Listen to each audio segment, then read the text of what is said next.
역설 시리즈 5번째 시간이 되었습니다. 오늘 나눌 말씀의 주제는 아무것도 아닌 자가 행복하다라는 주제입니다.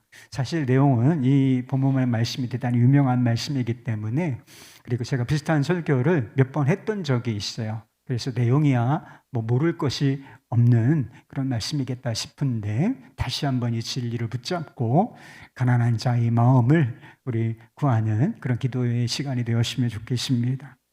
모든 사람이 행복하기를 원하죠. 여러분도 행복하기를 원하지 않으십니까? 그래서 이 행복에 대한 갈망이 얼마나 큰가. 파스칼이라고 하는 사람이 이런 이야기를 했어요. 아무리 수단이 다르다 할지라도 인간은 모두 이 목적을 지향한다. 전쟁에 나가는 사람과 전쟁을 피하는 사람도 관점만 다를 뿐 바라는 것은 똑같다. 인간의 의지는 이 목적이 아니고는 단 한 발짝도 움직이지 않는다. 이거야말로 행동을 유발하는 유일한 동기며 심지어 목매달아 죽는 사람도 마찬가지다. 우리 삶을 움직이는 가장 강력한 동기 하나가 있는데, 그것이 바로 행복에 대한 갈망이라는 것입니다. 그래서 어떤 사람도 어떤 행동을 하든지 다 행복하고자 한다는 거예요. 심지어는 자살을 선택하는 사람도 행복하고 싶어서, 또는 불행을 피하기 위해서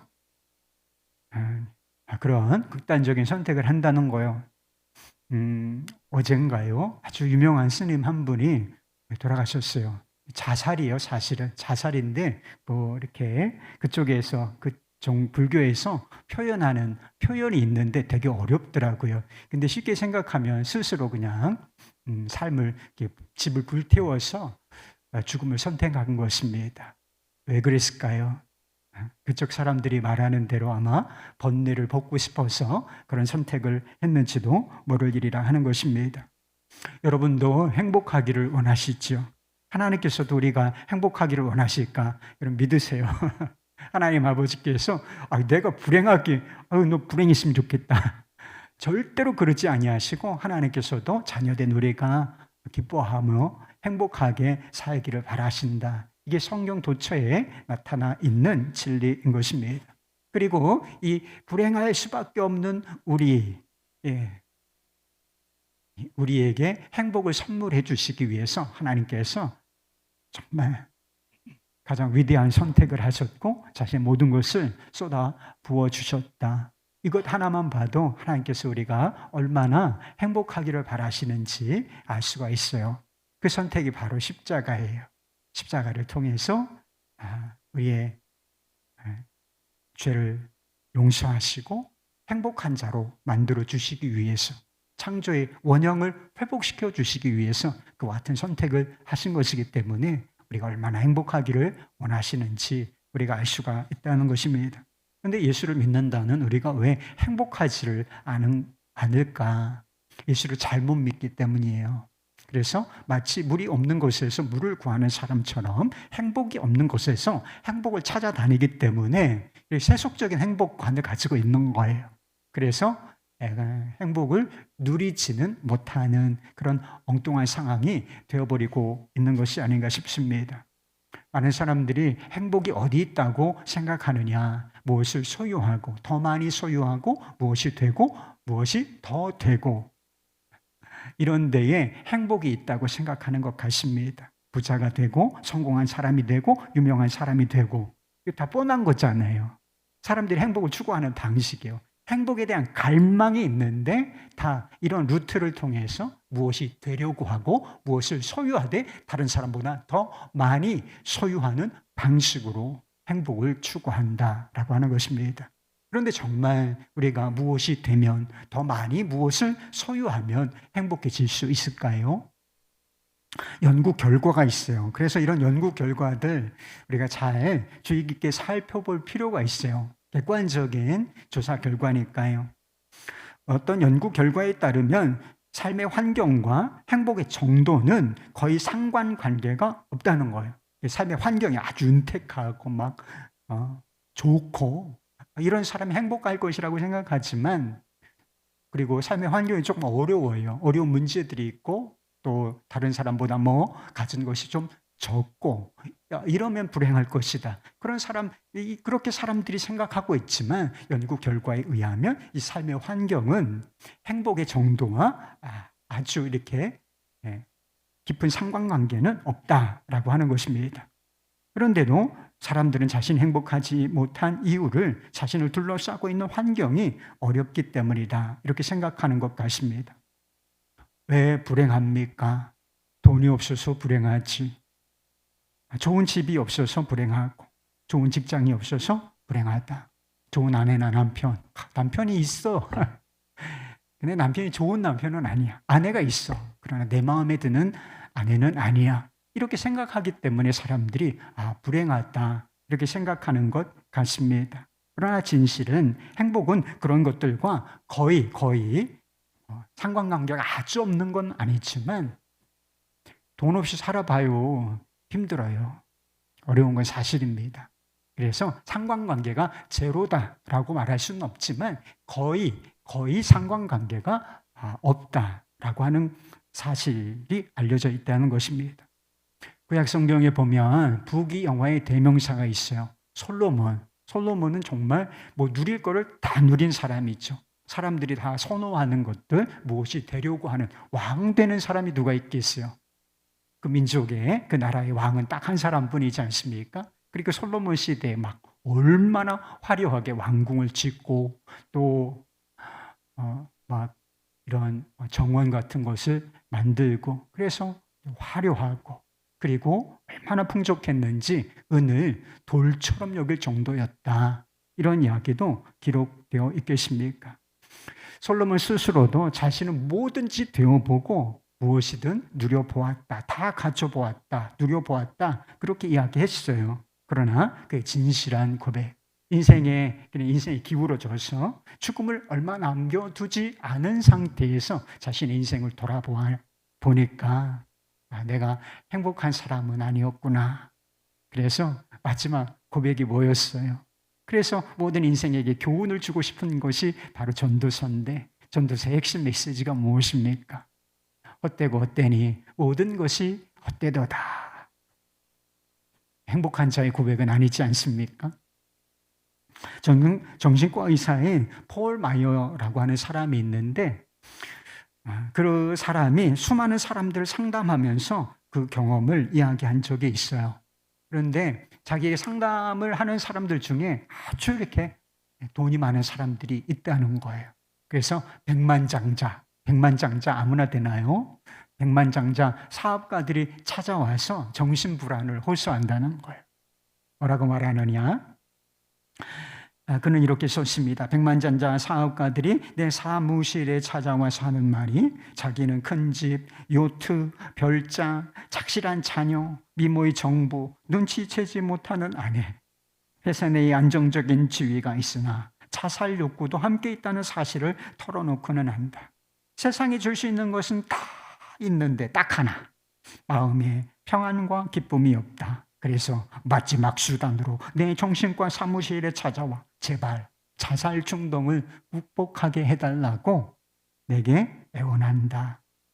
다 있어요? 여러분 다 없죠? 나는 있는 게 없네. 이 생각하죠? 그런데 다 있는 사람은 어떤가? 다 있는 사람은 정말 행복할까?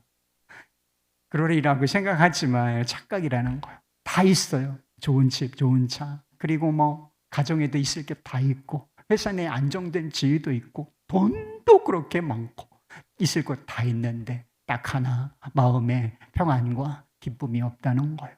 뭐가 없다는 것입니까? 다 있는데 행복이 없다. 이렇게 고백하고 있는 것이지요. 그렇다면 우리가 행복을 어디서 찾을 수가 있겠습니까? 예수님께서는 행복을 찾는 사람들에게 역설적인 행복의 길을 말씀해 주셨어요. 심령이 가난한 사람은 행복하다. 심령이 가난한 사람은 행복하다. 다르게 말하면 아무것도 아닌 자는 행복하다. 사람은 다 뭐가 되려고 하잖아요. 무엇이 돼서 행복을 얻고 행복을 누리려고 하지만 주님께서 말씀하시기를 아무것도 아닌 자가 행복하다. 저는 아무것도 아닙니다. 이런 마음의 진실한 고백이 있는 사람, 그 사람이 행복한 사람이라고 말씀하고 계신 것입니다. 심령이 가난한 사람이라는 것은 도대체 어떤 의미를 가지고 있을까? 심령이 가난한 사람은 아주 겸손한 사람을 말하는 거예요. 자신의 죄인임을 깨닫고 회개하는 마음을 가진 사람을 말하는 것입니다. 그래서 이 행복과 불행, 이것을 논할 때 죄를 빼놓을 수가 없어요. 죄. 사람들은 이 죄를 다 무시하거든요. 자신이 죄인이다. 이런 사실을 무시하면서도 다 행복을 원하는 이런 상태에 있다는 것입니다. 그러나 성경은 절대로 그렇지 않아요. 죄가 행복과 불행과 무관하지 않고 아주 긴밀한 관계가 있다는 것입니다. 그래서 심령이 가난한 사람이라는 것은 어떤 의미가 있느냐? 내가 죄인입니다. 내가 더러운 죄인입니다. 이런 깊은 자기 인식이 있는 사람을 의미한다라고 하는 것입니다. 대부분의 사람들은 자신이 죄인인 줄을 몰라요.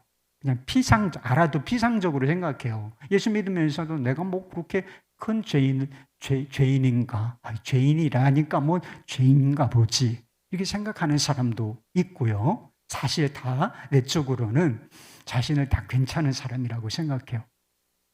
다 괜찮은 사람이라고 생각하잖아요. 제가 여러분들보다 나아요.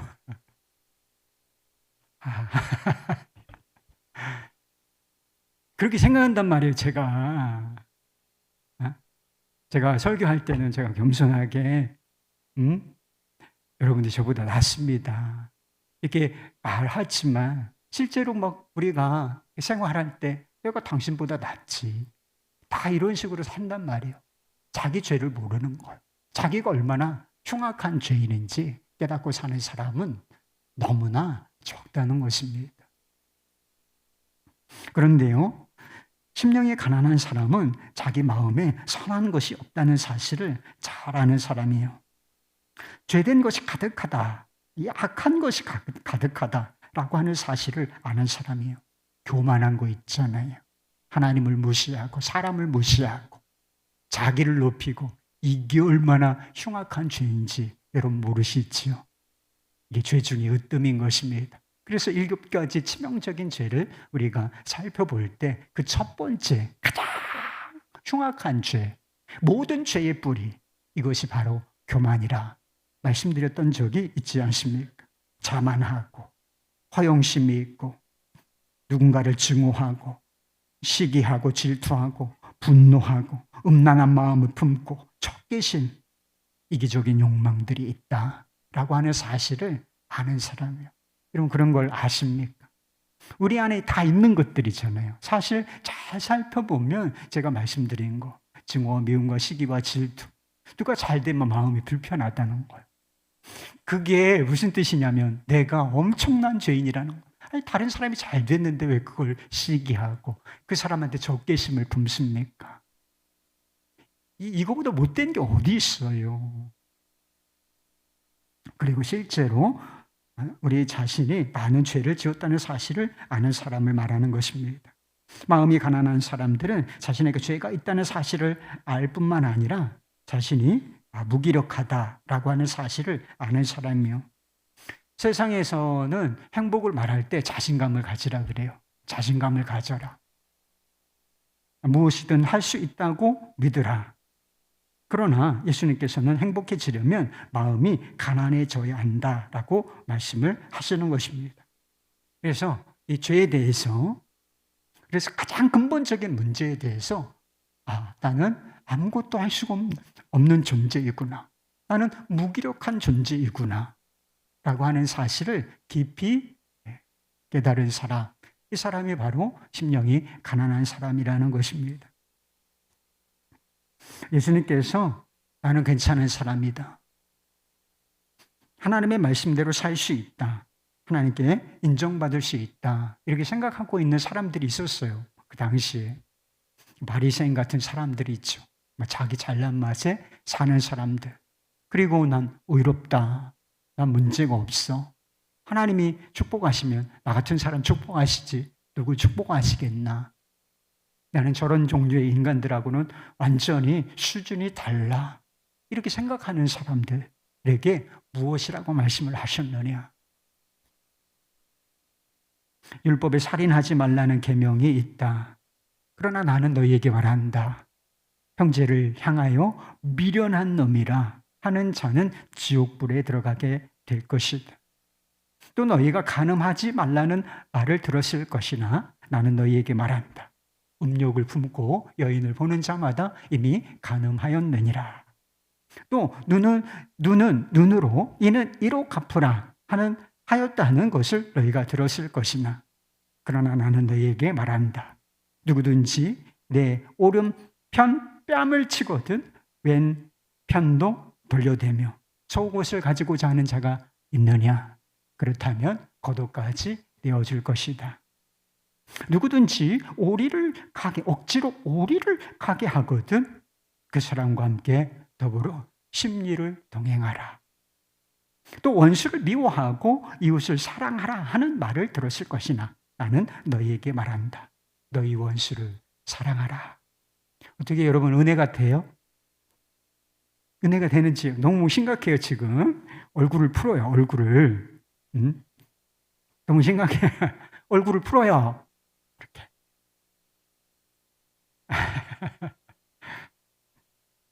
심각한 말씀이긴 하죠. 이렇게 한번 여러분 살아보셨냐는 거예요. 이 말씀 마태복음 5장에 있는 말씀인데 정말 이렇게 말씀하셨단 말이에요. 예수님께서. 누군가 오른뺨을 딱 치면 여러분 왼뺨 돌려댄 적이 있어요? 여러분 이성을 보고 음욕을 품지 않은 사람이 있습니까? 누군가 좀 억지로 오리를 가자고 해요. 뭐 좀 어려운 일을 부탁해요. 그러면 그것 해주는 것은 물론이고 안 해달라고 한 것까지 해줘. 원수를 사랑하라. 여러분 원수 누가 있어요? 집에 원수 있잖아요. 그런데 가족조차 사랑하지 못하는 사람들이 무슨 원수를 사랑합니까? 그런데 이 사람들은 이런 말씀을 들으면서도 아무 개념이 없어요. 이게 도대체 무슨 말씀인지를 깨닫지를 못해. 아, 원수를 사랑하라. 아, 원수를 사랑해야지. 그런데 자기를 돌아보란 말이에요. 자기 내면을 돌아보고 지금까지 어떻게 살아왔는지를 한번 돌아보시라. 정말 원수 사랑이 됩니까, 여러분? 원수 사랑이 된 분들이 있죠.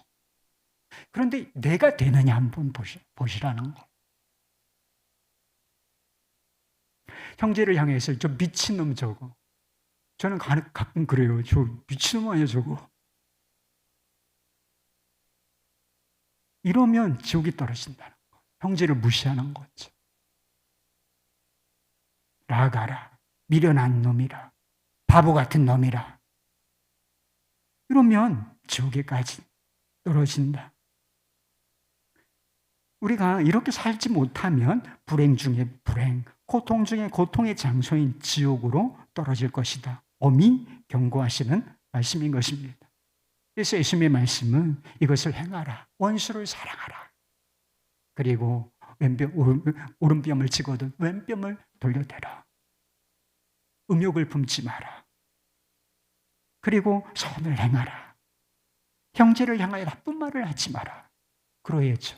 그러나 이것은 그렇게 함으로써 하나님께 인정받으라. 구원받으라. 이렇게 말씀하신 게 아니에요. 너희 꼬라지를 보라. 죄송해요. 너희 자신을 보라. 이렇게 하신 말씀. 우리가 얼마나 흉악한 죄인인지. 하나님의 이 율법의 말씀을 형식이 아니라 내면까지 그 정신, 그 높이, 그 수준 이것을 명확하게 보여주심으로써 우리가 얼마나 이 말씀과 거리가 먼 죄인들인지 주요 제가 죄인이군요. 이것을 깨닫게 하시기 위해서 이 말씀하시는 거예요. 새로운 율법을 주신 것이 아니라 율법을 가장 정확하게 주님께서 해석을 해주심으로써 우리의 눈을 밝혀주시기 위함이었다라고 하는 것입니다. 혹시 자신을 괜찮은 사람이라고 생각하는 분이 있습니까? 하나님께 내가 인정받을 만하지 뭐 나와보라 그래. 그 정도 되는 사람. 너무 무거워요, 지금. 예수님께서 보여주신 거울에, 이 말씀의 거울에 자신을 비춰줘 보세요. 좀 그냥 그런 말씀이 있지. 은혜로운 말씀이네. 그게 아니고 그 말씀을 자기 삶에 한번 비춰보란 말이에요. 그게 정말 나와 어울리는 말씀인가? 내가 그렇게 정말 살고 있어서 내가 괜찮은 사람이라고 여기 있는 것인가? 나는 문제가 없어요. 저 인간이 문제야. 남편이 문제고 아내가 문제고 교회 안에서 저 사람이 문제고 이렇게 생각하는 것입니까? 예수님께서 보여주신 거울 앞에 우리가 정직히 선다면 자신의 힘으로는 절대로 하나님 나라에 들어갈 수 없다는 사실을 알게 돼요. 내 힘과 내 의를 능가하는 그 무엇인가가 필요하다는 사실을 깨닫게 된다는 것입니다. 그게 뭐예요? 예수님께서 선명한 기준을 보여주시고 이게 하나님의 의, 이게 하나님께서 요구하시는 거룩이다. 이것이 하나님께서 원하시는 삶의 수준이다. 이렇게 보여주셨을 때 내 힘으로는 안 됩니다. 주여 저는 죄인입니다. 이 고백이 나오기를 바라신다는 것. 그래서 결국은 누구를 바라보기를 원하시느냐? 안 되는 것을 되게 해주시는 분, 우리의 구원자로 오신 예수 그리스도, 그리고 그분이 십자가와 부활을 통해서 이루신 하나님의 의, 그것을 구하는 자들이 빈 마음으로 그것을 구하는 자들이 되기를 주님은 원하신다는 것입니다. 믿음을 여러 가지로 정의할 수가 있어요. 믿음은 여러 가지로 정의할 수 있지만 핵심적인 정의가 있는데 믿음은 신뢰하는 거예요. 믿음은 기대는 것이고 의지하는 것입니다. 여러분 다 지금 의자에 앉아 계시죠? 여러분의 체중이 거의 100% 그 의자에 실려 있는 거예요. 불안하지 않으시죠? 의자가 비교적 튼튼해요. 걱정하실 필요 없습니다. 그런 것처럼 우리가 우리의 전 존재, 일부 아니고 우리의 전 존재를, 전 인격을 구원자이신 예수 그리스도께 완전히 이렇게 의지하는 것, 기대는 것, 이걸 믿음이라고 부르는 거예요. 그런데 어떤 사람이 자신의 전 존재, 이것을 예수님께 온전히 의지하고자 하는, 주님을 신뢰하고자 하는 열망을 갖겠습니까? 단 한 종류의 사람밖에 없는 거예요. 심령이 가난한 사람인 것입니다. 주여 저는 죄인입니다.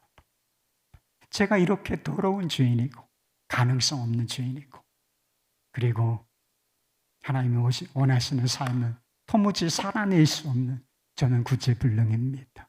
저는 아무것도 아닙니다. 이렇게 고백하는 사람, 이 지식으로는 알죠, 여러분.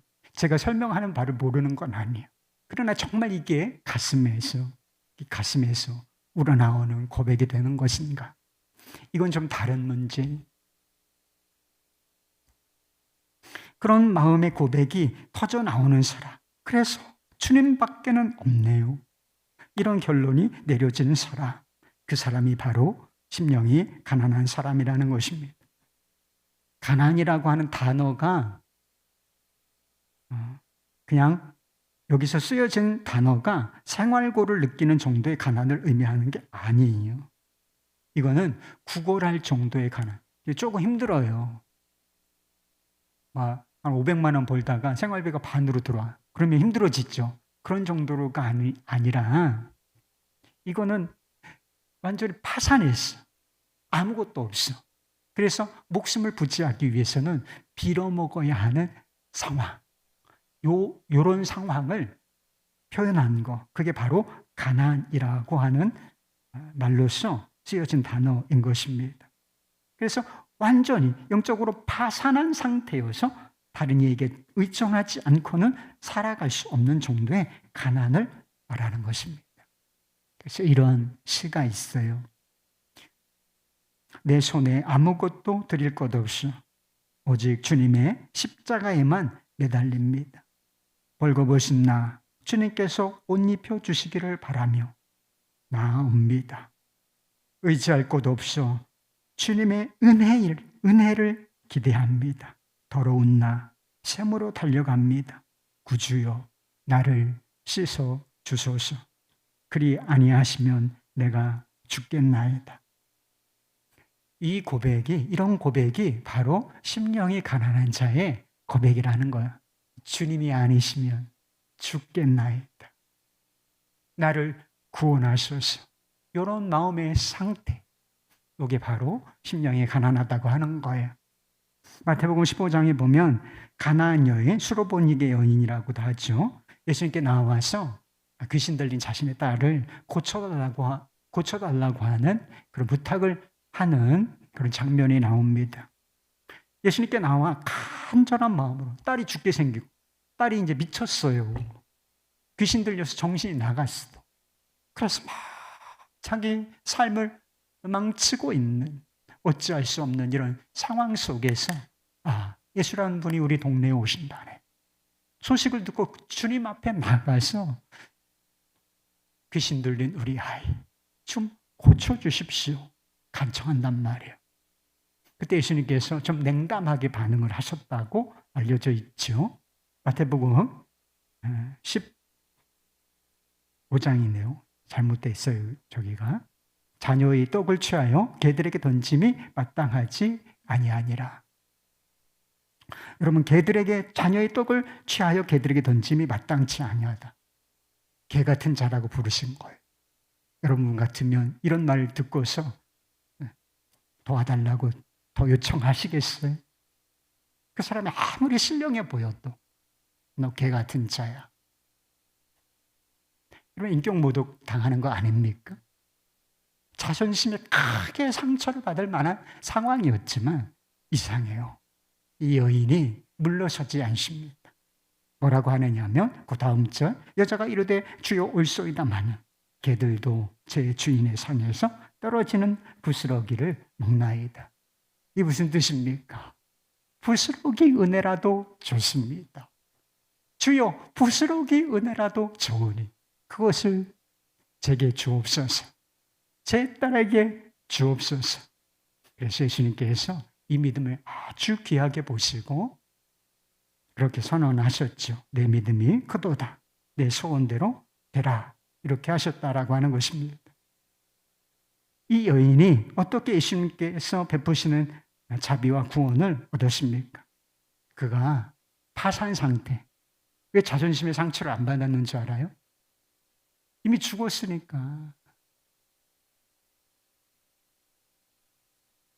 은혜가 아니면, 이분이 아니면 이미 죽은 삶이랑 마찬가지이기 때문에 자존심 따질 게 없는 거예요. 도와주십시오. 제발 부스러기 은혜라도 저 제 딸에게 베풀어 주십시오.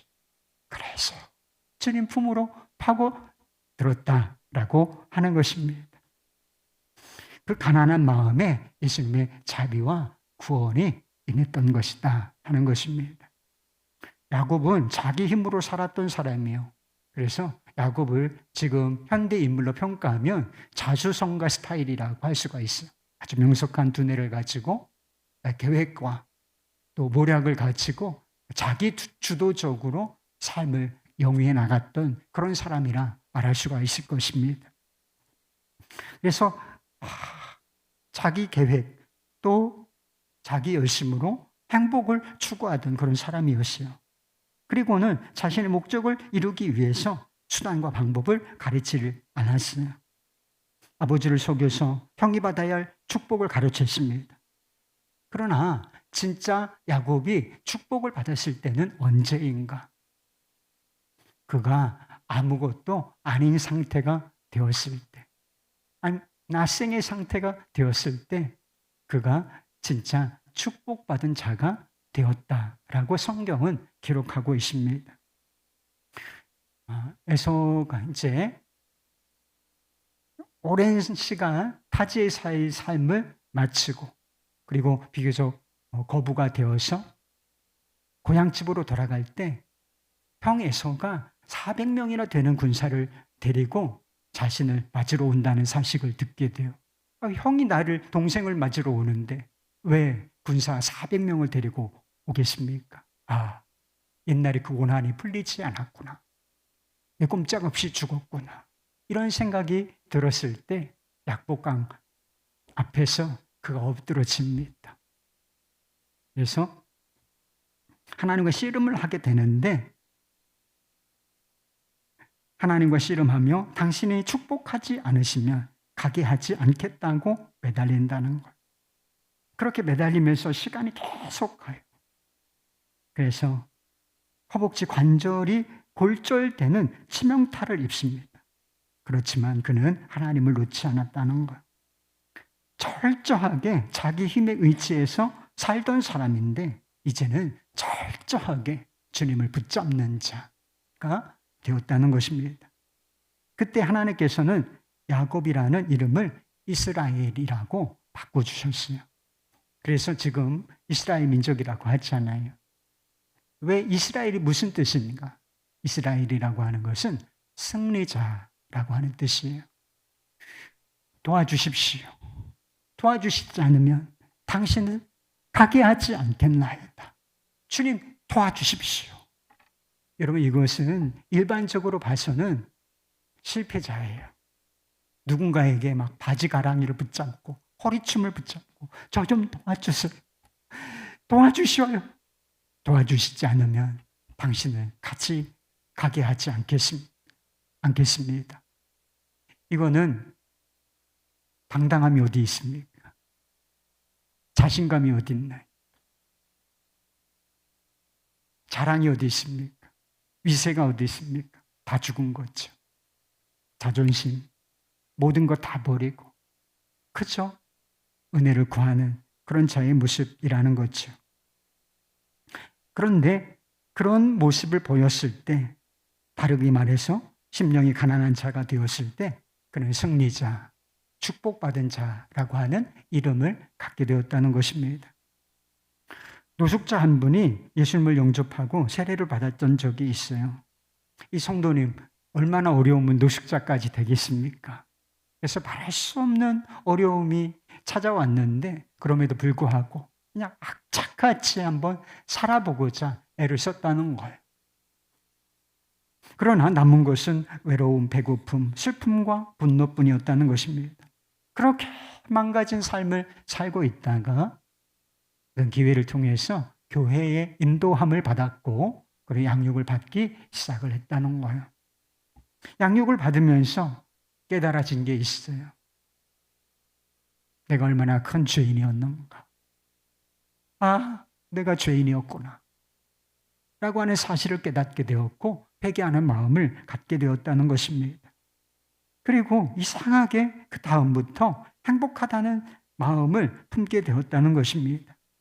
세례를 받으셨는데 간증문 마지막에 이렇게 써 있었습니다. 제 마음에 오신 예수님 때문에 제가 행복해진 게 정말 신기합니다. 행복하다는 소리를 입에 달고 다닙니다. 멀리 있는 애들한테 아빠가 예수님을 믿고 변화된 모습을 보여주고 전도해서 함께 행복하게 살고 싶습니다. 저를 진짜 행복의 길로 인도하신 예수님 감사합니다. 사랑합니다. 이렇게 쓰셨어요. 심령이 가난한 사람은 행복한 사람이요. 심령이 가난한 사람, 그 마음에 주님께서 임하시기 때문인 것입니다. 아무것도 아닌 자는 행복한 것입니다. 그 마음에 천국이 임하기 때문인 것입니다. 여기서 말하는 천국은 미래에 얻게 될 천국을 말하는 것이기도 하지만 그리스도 안에서 이 땅에서 누릴 수 있는 천국을 말하는 것입니다. 하나님의 나라는 먹는 것과 마시는 것에 있지 아니하고 오직 성령 안에 있는 의와 평강과 희락이라, 이런 말씀이 있지 않습니까? 예수님께서 가난한 마음 위에 임하시는데 예수님께서 임하신 그것이 바로 하나님의 나라, 천국이 되는 것인데 하나님의 나라가 임하면 의와 평강과 희락이 함께 임한다는 거예요. 하나님의 의라고 하는 것은 인간의 영혼 속에 흘러들어오는 하나님의 생명을 말하는 것입니다. 자기 생명으로 사는 것이 아니라 영생하시는 하나님의 생명을 힘입어서 새로운 생명으로 거듭나게 되는 것을 말하는 것입니다. 그리고 하나님이 주시는 그 생명 속에서 평안과 기쁨을 누리게 되는 것입니다. 이 평안과 기쁨은 세상이 줄 수도 없는 것이고 세상이 빼앗을 수도 없는 것입니다. 여러분은 이 평안과 기쁨을 알고 계십니까? 그럼 우리가 다 구원받으셨죠? 구원받을 땐 이런 상태로 구원을 받는 거예요. 저는 죄인입니다. 저희 죄를 용서해 주십시오.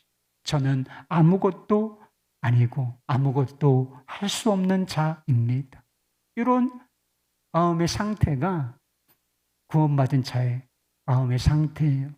그런데 구원받을 때만 그렇게 구원을 받는 것이 아니라 그 이후에도 이런 마음의 상태로 쭉 살아가야 한다는 것입니다. 구원받은 이후에 자기 의로 사는 게 아니에요. 자기 힘으로 사는 게 아닙니다. 여전히 예수님과 그분의 은혜 밖에는 붙들 것이 없는 존재로 살아가는 것입니다. 기댈 것이 없는 존재로 살아가는 것을 말해요. 주님의 은혜가 아니면 아무것도 아닌 자로 살아가는 것이다. 그게 여러분 신앙생활이라 하는 것입니다. 영화배우 추상미 씨의 간증을 본 적이 있어요. 산후 우울증을 심하게 앓았습니다.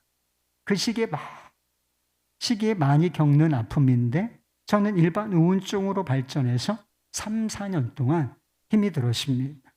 다시 열심히 신앙생활을 했지만 어린 시절의 상처들이 보이기 시작했습니다.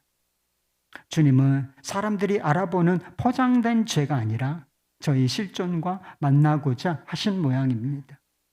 일단 연기의 한계가 느껴지고 남편은 공연으로 바쁘다 보니 혼자 육아를 하게 되었습니다. 약을 안 먹고 버티면서 신앙으로 이겨보려고도 해도 늘 극단적인 충동에 시달렸습니다. 그러면서도 기도를 끊임없이 했습니다. 하지만 기도해도 주체할 수 없는 상실감과 불안감은 어쩔 수가 없었습니다. 그러던 어느 날 이 고통을 끝낼 방법만을 찾다가 잠이 들었습니다. 그때 제 마음에 주님의 음성이 들렸습니다. 내가 너희 남편이고 내가 너희 아버지다. 나는 너의 모든 것이다. 그리고는 주님이 저를 일으키셔서 십자가 앞으로 데려가시더니 제가 주님과 함께 겹쳐져 못 박히는 환상을 보여주셨습니다. 그 자리에서 일어나 두어 시간 통곡했습니다. 그리고 정말 거짓말처럼 고통이 다 사라지고 기쁨이 찾아왔습니다.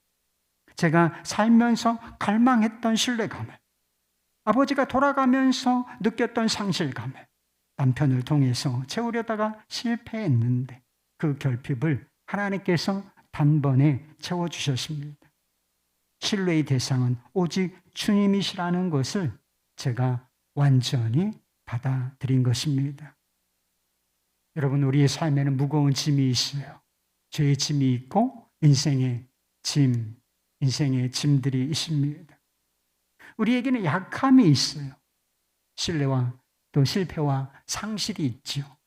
두려움과 불안이 있습니다. 떨쳐버리고 싶어도 떨쳐버려지지 않는 이런 것들이 있어. 이상하죠? 근데 이상한 게 아니에요.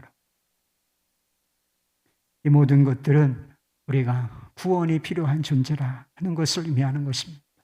다르게 말해서 구원자이신 예수 그리스도, 그분이 필요하다는 것을 보여주는 증거들이라는 것입니다. 주님, 저는 죄인입니다. 이 진실한 고백 위에 구원이 임하는 것입니다. 저는 아무것도 아닙니다. 이 고백 위에 주님의 은혜가 임하는 것입니다. 주님, 저는 아무것도 할 수 없습니다. 이 고백 위에 주님의 능력이 임하는 것입니다. 우리가 주님, 저는 빈털터리입니다. 저는 아무것도 아닙니다. 이러면 주님께서 즉시 우리에게 응답해 주실 거예요. 그래, 내가 너의 모든 것이다. 그래, 내가 너의 모든 것이다. 우리가 하나님께 빈 마음, 가난한 마음, 그리고 빈손을 주님께 보여드리면 주님께서 임하시고 우리의 손에 꼭 쥐어주실 것이 있어요. 그것이 바로 행복인 것입니다. 그것이 바로 기쁨인 줄 믿으시기를 바라요. 나는 아무것도 아닙니다. 주님의 은혜 없이는. 행복한 자의 고백, 이 행복한 저의 고백이 여러분 마음 안에 있으시기를 주님의 이름으로 축복합니다.